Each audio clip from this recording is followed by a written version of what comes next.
আমার ভাবির মাইয়া আমার ভাবির মাইয়া যারা মানে আমার জাতীয় ভাতিজি আমার ভাবির মাইয়ারা অনেকেই নাকি হাফ ডজন আমার ভাবির মাইয়ারা নাকি এনসিপিকে তালাক দিয়েছে। জানি না এক তালাক দিছে না দুই তালাক দিছে নাকি তালাকে বাইন দিছে আমি জানি না। তো দুষ্ট লোকেরা বলতেছে পত্রিকার খবর এসেছে, বিশ্বাস করাও মুশকিল।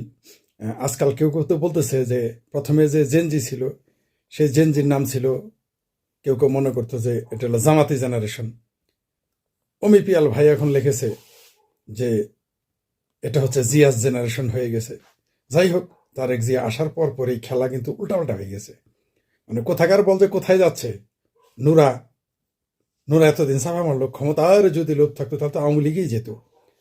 আমার এক ছোট ভাই আশরাফুল পোস্ট দিয়েছে যে দিনে 72 ঘন্টায় সে মানে একদিনে সে 3বার ডিগবাজি দিল ভিপি নুরা।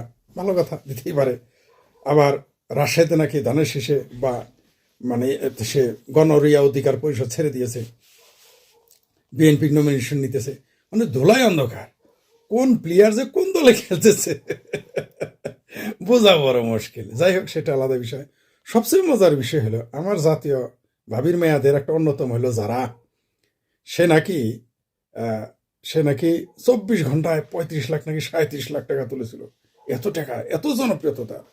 তো হঠাৎ করে এনসিপির নামে, যাই হোক, সে তালাক দিল এনসিপিকে, ভালো কথা।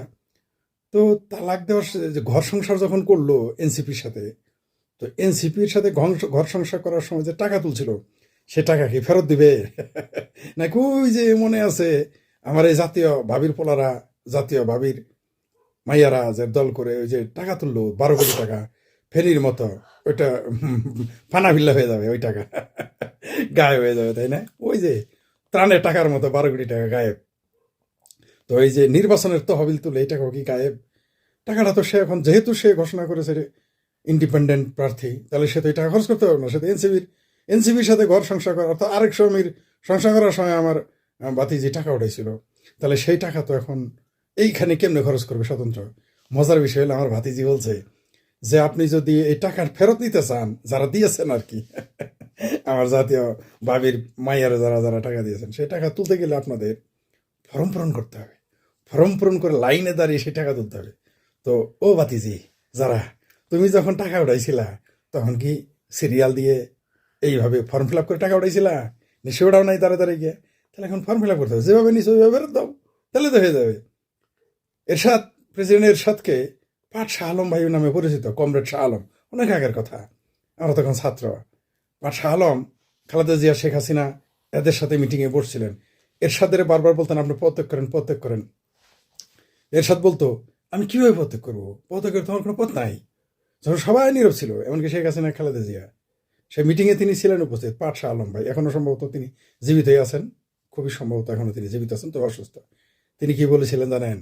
যখন থেকে সবাই চুপ, সেখানে মঞ্জুর হাসান খান ছিলেন, মানে ওই যে সব দল জোট ছিলেন, মানে বিএনপি আওয়ামী লীগ মিলে যে জোট করেছিল, আরো যে মহাজোট করেছিল এরশাদ পত্তনন্দ, তারা সবাই ছিলেন। তখন কেউ যখন চুপ, সবাই যখন চুপ, তখন এই কমরেড শাহ আলম বলেছিলেন, মানে বর্তমান বা সাবেক সভাপতি কমরেড শাহ আলম না, এটা হলো আরেক শাহ আলম, যিনি শ্রমিক নেতা ছিলেন, উনিও কমরেড ছিলেন। শাহ আলম তিনি এখন রাজনীতি করেন না, ঘরে বসে থাকেন, কারোর সাথে মিশেন না।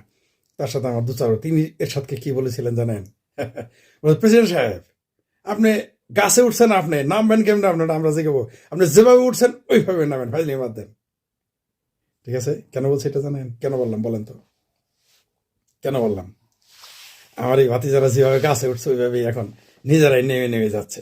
নামতে হবে, আরো নামবে, আরো নামবে, নামতেই থাকবে, খুঁজে পাবেন না কাউকে। আমি বলেছিলাম তো, এগুলো হারিকেন লাগাই খুঁজে পাওয়া যাবে না। কিন্তু আওয়ামী লীগ ক্ষমতার আগেই তাদের কেউ হারিকেন লাগাই খুঁজে পাওয়া যাচ্ছে না। বিএনপি ক্ষমতায় আসেই নাই, নির্বাচন হয়ই নাই, এনসিপি গ্যাং গায়েব, পিন খেলাপ মঞ্চ গায়েব, বৈষম্য বিরোধী গায়েব, তারপর এনসিপি গায়েব, সব কিছু আস্তে আস্তে হাওয়া হয়ে যাইতেছে। হাওয়া ভবনের মালিকের আসার সাথে সাথেই। খুব মজার না? এইভাবেই সব যাবে। আসলে আমি আগেই বলেছিলাম এগুলো কোনো রাজনৈতিক দল না, হাইরে বড় বড় নেতা গো ভাই। কি তালিবর্ষ অন্তস্থাকেরা, কি শাহ তালিবর্ষকের শাহ ও অন্তস্থাকেরা, এত বড় হাদি পাকিবাদির পোলা, ঠিক আছে? এত বড় বড় তারা নেতা হয়ে গেছে। দেখলেন তো কি হয়ে গেল? এই তালিবর্ষ একার ও অন্তস্থাকেরা পাখিবাদীর পোলা হাদি যদিও থাকতো বেঁচে এখন, সে কিন্তু এরকম পোল্টি মারতো, এই মহান বিপ্লবী। বুঝতে পারছেন? এটাই হচ্ছে খেলা, এইখানে জমে গেছে। এমনকি এই মুহূর্তে যদি ধরেন কোনো কারণে আওয়ামী লীগ চলে আসলো, এগুলো সব পালে পালে আওয়ামী লীগে যোগ দিত।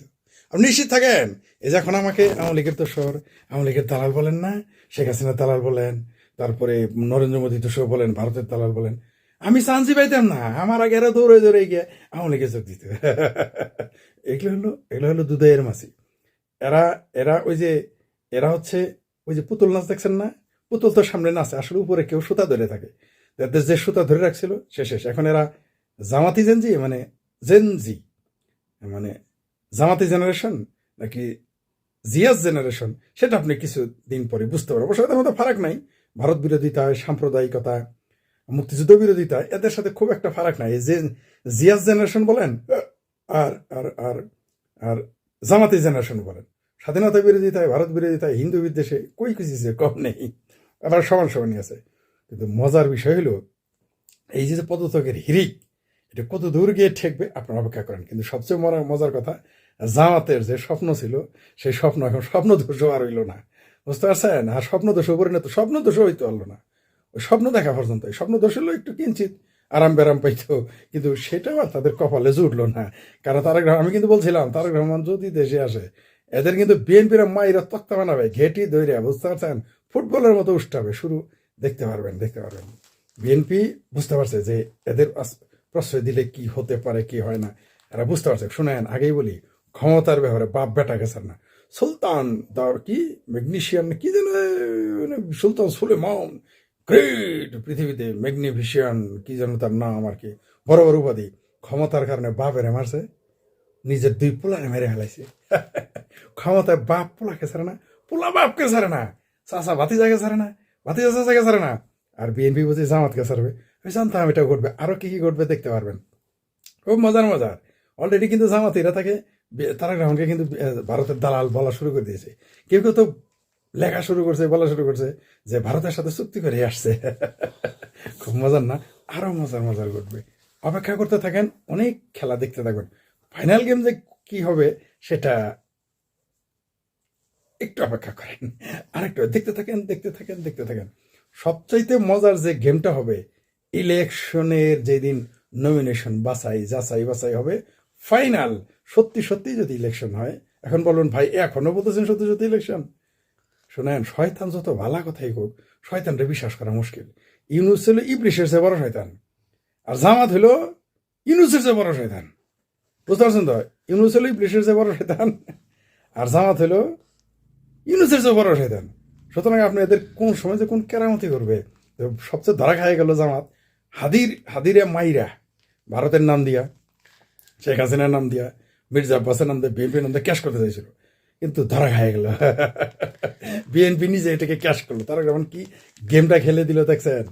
হাদির ক্যাশ, জামাতির যে প্ল্যান ছিল, তারেক রহমান সেটা এসে, তারেক যে সেটা, সেই ক্যাশটা তাদের পকেটে নিয়ে নিল। ইয়াকে রাজনীতি বলে। রাজনীতি তারেক রহমান কিন্তু জানে যে হাদি বাংলাদেশের আওয়ামী লীগ বিএনপির একটা কাউন্সিলরদের বালের সমান যোগ্যতা নাই, তারপরে তিনি তার কবর জিয়ারত করতে যান, তার জন্য ভিডিও বানান। কারণ এটাই রাজনীতিবিদদের এটাই হচ্ছে রাজনীতি। মনে করেন যারা আপনি পছন্দ করেন না, কিন্তু তার জানা যায় কি আপনি চিৎকার চেঁচামেচি করবেন আর চাপা মারবেন, তার সাথে আমার এমন সম্পর্ক ভালো ছিল, আমার জন্য সেটা করছে, আমি তার জন্য সেটা করছি। এগুলো রাজনীতিবিদ, এগুলো রাজনীতিবিদ। হাদিকে এখানে যে হাদির একটা ব্যবসা হলে, বুঝতে পারছেন, হাদি চেতনা শেষ, এনসিপি চেতনা গায়েব, মুক্তিযুদ্ধের চেতনা গায়েব করবা সোনার চান্দরা। হ্যাঁ, 1971 সালের চেতনা ধ্বংস করতে আইছিল, তোমাদের 24-এর চেতনা কোথায় গিয়ে ঠেকে এখন দেখো। তবে আমার ভাতিজির, যেহেতু ভাতিজি, আমি এদিনে খারাপ কথা বলতে চাই না, আমার ভাতিজির শখ মিটে গেছে রাজনীতির, তার জন্য এখন এনসিপি থেকে বাড়াই গেল। ও ভাতিজি, যারা এখনই তোমার সঙ্গে এনসিপির সাথে রাজনীতির খাস মিটে গেল, গড় নাকি? সবই বুঝি। তোমরা যে কার কামলা দিছ সবই জানি, তোমরা যে ভবিষ্যতেও কার কামলা দিবা তাও জানি। আমরা দেখতাম, আমরা জানতাম কিছুই থাকবে না, গেলে হাওয়াই মিঠাই। এনসিপি ফেনসিপি, বৈষম্য বিরোধী, ফিনকালাব মঞ্চ, পাখি মঞ্চ, ইনকালাব কালচারাল, পাখি কালচারাল সেন্টার, এগুলো কি আমরা জানি?